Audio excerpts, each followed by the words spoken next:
संत मरकुस 3:1-35। फिर वह सभास्थल में गया। वहां एक आदमी था जिसका हाथ सूख गया था।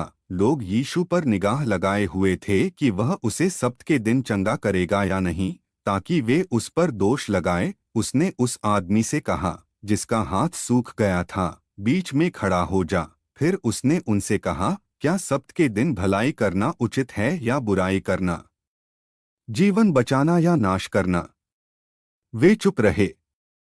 वह क्रोध में उन पर दृष्टि डालकर और उनके हृदय की कठोरता पर शोक करके उस आदमी से कहा, अपना हाथ बढ़ा। उसने हाथ बढ़ाया और उसका हाथ फिर से ठीक हो गया। तब फरीसी बाहर निकलकर तुरंत हेरोदियों के साथ उसकी घात करने की सम्मति करने लगे कि किस प्रकार उसको नाश करें।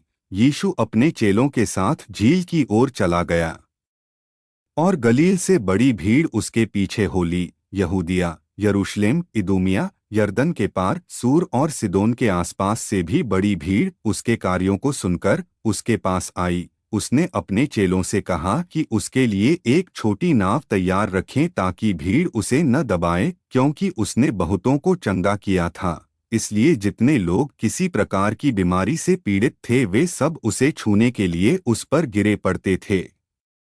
अशुद्ध आत्माएं जब उसे देखतीं तो उसके सामने गिर पड़ती और चिल्लाकर कहतीं, तू परमेश्वर का पुत्र है।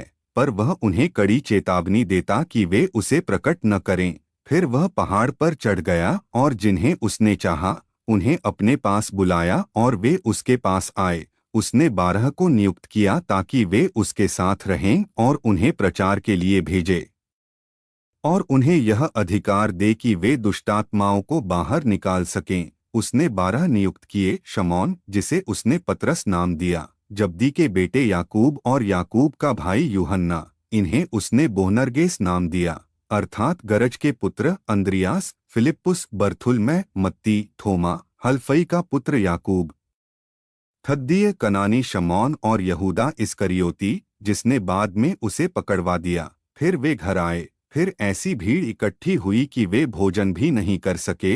जब उसके घर के लोग यह सुनकर बाहर निकले तो उन्होंने उसे पकड़ने का प्रयास किया, क्योंकि वे कहते थे, वह अपना होश खो बैठा है। यरूशलेम से आए शास्त्री कहते थे, इसमें बेलजबूल है और यह दुष्टात्माओं के सरदार के बल से दुष्टात्माओं को निकालता है। उसने उन्हें पास बुलाकर दृष्टांतों में कहा, सतनान कैसे सतानान को निकाल सकता है? यदि कोई राज्य आपस में विभाजित हो जाए तो वह राज्य टिक नहीं सकता। यदि कोई घर आपस में विभाजित हो जाए तो वह घर टिक नहीं सकता। यदि सतान आपस में उठकर अपने ही विरुद्ध विभाजित हो जाए तो वह टिक नहीं सकता, परंतु उसका अंत आ जाएगा। कोई भी बलवंत के घर में घुसकर उसकी सामग्री नहीं लूट सकता। जब तक कि वह पहले बलवंत को बांध न ले, तब ही वह उसका घर लूट सकता है।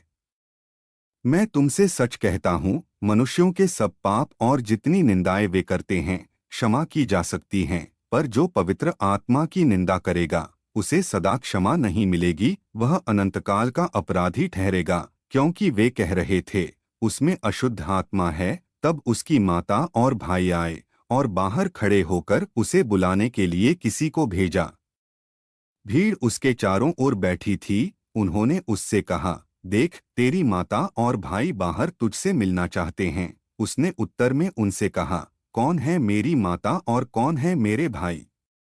फिर उसने अपने चारों ओर बैठे हुए लोगों की ओर देखा और कहा, देखो, ये हैं मेरी माता और मेरे भाई, क्योंकि जो कोई परमेश्वर की इच्छा पर चलता है वही मेरा भाई, बहन और माता है।